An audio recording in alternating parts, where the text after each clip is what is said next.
February 28, 2022, north of Kyiv. A column stretched 40 miles long. More than 1,000 Russian vehicles thundered forward, T-72 tanks, BM-21 rocket launchers, and fuel convoys, forming the largest armored assault Europe had seen since World War II. The plan was blunt. Reach the capital in 3 days, encircle a city of nearly 3 million people, and crush Ukraine's defenses before the world could react. But then the first cracks appeared. A single tanker, worth just $70,000, went up in flames, igniting millions in hardware. Drones circled above. Artillery lit the night. Within minutes, what was supposed to be Moscow's unstoppable spearhead became a highway of fire. And yet, this was only the opening move. Could Kyiv survive the largest armored column of the century? Or would Russia's invasion succeed in just 72 hours? Join me as we uncover how one burning road changed the course of the war. November 1st, 2021. Kremlin, Moscow. In a sealed room beneath chandeliers, generals bent over maps glowing red with arrows aimed at Kyiv. 72 hours. That was the promise. Decapitate the government, install a puppet regime, and silence resistance before NATO could act. Every order carried the weight of catastrophe. Failure was unthinkable. But outside those walls, the storm waiting at Ukraine's gates was far deadlier than they imagined. February 28, 2022, Gomel, Belarus. Engines coughed to life on frozen highways, exhaust plumes vanishing into the winter air. Columns of tanks and rocket launchers rumbled forward, fuel trucks straining under the weight of endless supplies. Soldiers sat cramped inside armored carriers, breath hanging white in the cold. Commanders believed nothing could stop them. Yet unseen eyes, drones, scouts, hidden artillery were already watching.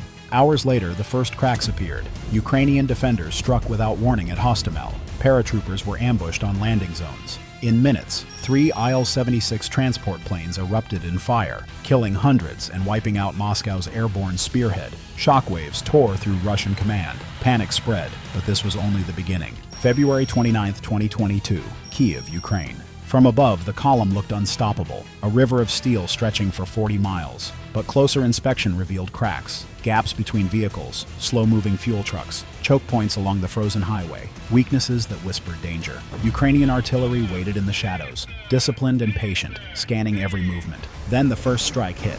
A fuel truck erupted, a fireball leaping into the sky, engulfing nearby tanks and ammo crates. Steel buckled, tracks melted. It's erupted in a chain reaction, turning millions in Russian military hardware into fireballs that painted the icy roads orange. Smoke twisted skyward. Steel melted. Tires and tracks buckled under the heat. The highway was blocked. The advance slowed to a crawl. Small unit teams struck next. Guerrilla tactics flared along the edges of the convoy. Mines hidden under snow tore open tires. Snipers picked off exposed crew. Ukrainian squads on quad bikes darted in and out of forests, rockets in hand, ambushing supply trucks. Each attack was fast, brutal, and unpredictable. Russian soldiers sat trapped, freezing in their armored vehicles, short on food, short on fuel, and watching their plan unravel in real time. At the command posts, officers barked orders into radios, but confusion had spread like wildfire. The massive column, meant to overwhelm Kyiv in hours, became a bottleneck of chaos. Frontline units stalled. Rear units pressed forward blindly, unaware of the inferno and smoke just ahead.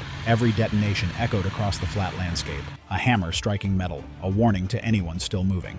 March 1st, 2022. Amid the chaos, another threat emerged. Ukrainian drones, small but deadly, hummed overhead, controlled by nimble teams on quad bikes and snowmobiles. These were members of Aerorozvidka, an elite reconnaissance and sabotage unit. Each team, no more than 3 or 4 men, moved swiftly through forests and frozen fields, scouting weak points, relaying coordinates to artillery, and occasionally dropping improvised explosives directly onto Russian vehicles. The buzzing grew louder. Russian crews looked skyward, helpless, as the drones darted between artillery bursts and smoke columns. Every pass revealed vulnerabilities: exposed fuel lines, jammed tanks, soldiers frozen in their positions. One quad bike team paused at a small ridge, eyes glued to a screen, marking targets that would turn a seemingly unstoppable convoy into a series of trapped, burning vehicles. In the night, the largest armored formation Europe had seen in decades was beginning to unravel, one small, invisible strike at a time. Fires spread across the convoy like a virus. A destroyed fuel truck blocked half the highway.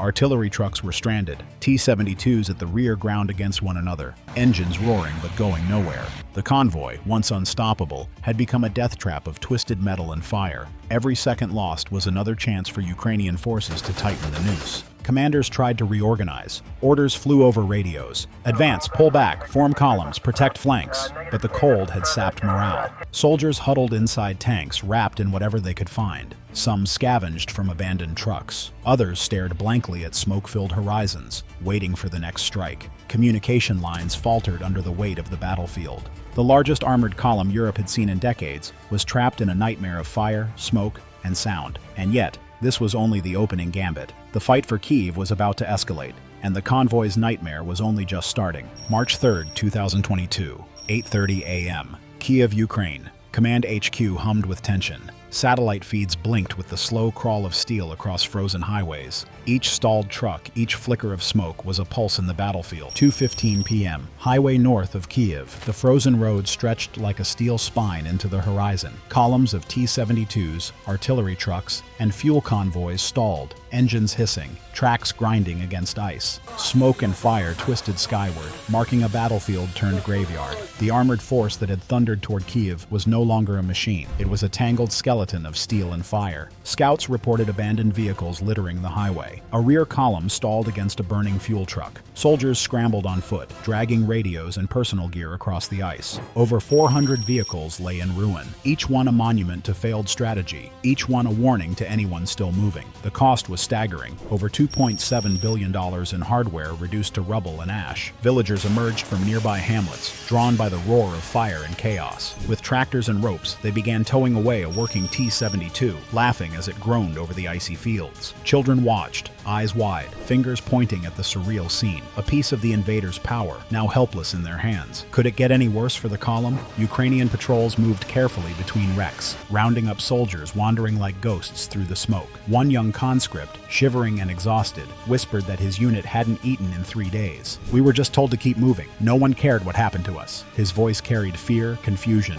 and the slow unraveling of what was supposed to be Europe's largest armored strike. From Kyiv, officers traced the retreating lines on maps, holding their breath. Could remnants of this force regroup and push through the chaos? Reports trickled in. Columns limping along the highway, engines smoking, artillery abandoned. Flames marked their path. Smoke rose in spirals, the final signals of a plan collapsing. Every destroyed vehicle, every surrendered soldier was a testament to Ukrainian resilience. Aero-Rozvidka drones buzzed overhead, artillery batteries recalibrated, and local militias secured key points. Moscow's lightning strike had failed. What had promised days of rapid victory became a grinding, costly defeat. Kyiv had survived. The encirclement, the cornerstone of the Russian plan, was shattered. The invaders had no choice but to withdraw, but retreat carried its own humiliation. April 1st, 2022, Kyiv outskirts. Smoke still curled from frozen highways. Burned-out tanks lay strewn like broken toys, artillery trucks overturned. A family peered from a shattered window, faces pale, hearts racing, as twisted steel glimmered in the dawn light. Down the road, villagers hooked ropes to an abandoned T-72, straining and laughing as it groaned across the ice. A surreal victory carved from chaos. Soldiers stumbled through snow, surrendering in groups. One conscript, shivering and empty-eyed, whispered, "We were told to keep moving." No one cared what happened. Officers scribbled reports. Communications from Moscow were fragmented, morale shattered, and confusion spread like wildfire. Across Europe, analysts watched the numbers roll in. $5 to $7 billion in vehicles, fuel, and ammunition gone. Tanks, artillery, supply trucks, missiles, many destroyed in flames, painted a clear picture of strategy outmatching raw power. Each destroyed vehicle told a story of overconfidence. Each exploded fuel convoy a warning to all who underestimated Ukrainian resilience. In Kyiv command, drones hummed overhead, tracking movements, scanning for stragglers. Artillery crews adjusted coordinates, fired at lingering threats, and tightened the net. Every strike, every captured soldier, every burned-out truck was proof that a seemingly unstoppable force could be halted by precision, courage, and ingenuity. Politically, the ripples spread. Western nations accelerated arms shipments, javelins, stingers, and more sophisticated drones to support a nation proving its ability to repel a massive assault. NATO's unity hardened. Leaders who had hesitated now observed, taking note, Ukraine could strike back. Amid statistics and strategy, the human side remained vivid. Villagers salvaged tanks, conscripts surrendered quietly. Families wandered among the wreckage, absorbing the aftermath of explosions and fire.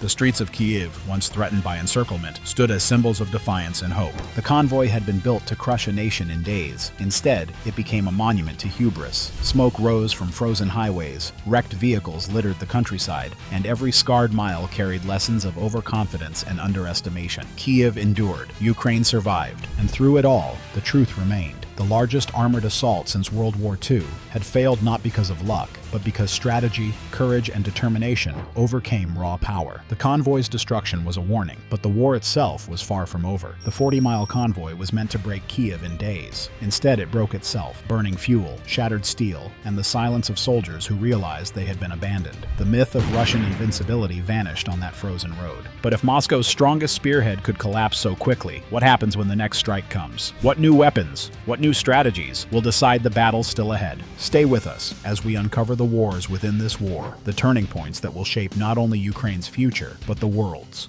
Officers traced movements, adjusting coordinates, shouting over radios. Every second mattered. Above, Bayraktar TB2 drones sliced silently through the night sky. One operator crouched in a barn near a snow-dusted forest, eyes glued to the feed. A T-72 at the column's center caught his crosshairs. He pressed launch. Seconds later, fire erupted. Metal twisted. Flames licked across the snow. Behind him, a volunteer whispered, "One less hammer in their hand." On the ground, chaos erupted. Russian conscripts froze inside burning vehicles, smoke stinging lungs, heat baking the steel around them. Artillery crews scrambled under incoming fire, repositioning frantically as explosions tore the icy terrain apart. Every strike reminded the invaders, Kyiv would not fall quietly. Civilians peered from shuttered windows. Families huddled in basements, counting every flash, every roar. Fear and hope danced together.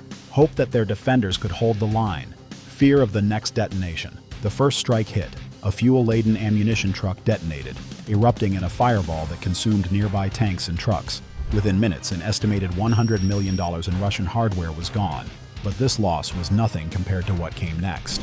Orders flew over radios, but the column was already crumbling. Kyiv's artillery units struck with precision. Russian batteries, desperate to retaliate, were picked off before they could fire. Shells streaked across the night sky, exploding with deadly accuracy. Every destroyed battery reduced Moscow's options and raised the stakes. A second wave of drones struck the rear. Smoke and fire cascaded across the frozen highway. Vehicles tried to reroute but jammed against burning wrecks. Ukrainian squads emerged from forests and side roads, ambushing exposed trucks and armored personnel carriers. Mines buried under snow shredded tires, immobilizing entire units. The once mighty formation became a tangled, burning line of steel. Inside a trapped vehicle, a young conscript gripped his rifle. Tanks burned ahead. Explosions rocked behind. Shockwaves rattled every bolt and hatch. He pressed against the cold steel, helpless, aware that above, invisible eyes tracked every move. From Kyiv command, officers watched the nightmare unfold. Engines roared, smoke cleared, and for a fleeting heartbeat, it seemed the armored force might push through. But then the sky flickered with more TB2s, drones diving, striking, marking every weakness. Front and rear units jammed against wrecks. Isolation spread like a contagion. Each detonation layered chaos on chaos. Ammunition trucks ignited, spreading fire in seconds. Tanks buckled under heat. The invaders' plan to sweep into Kyiv collapsed piece by piece. Above, below, and along the streets, the battle played out like a deadly choreography. For a tense, frozen moment, it seemed the column might recover, but the sky was alive with drones, and the next strike was already coming. The nightmare continued. The battle for Kyiv had only just begun.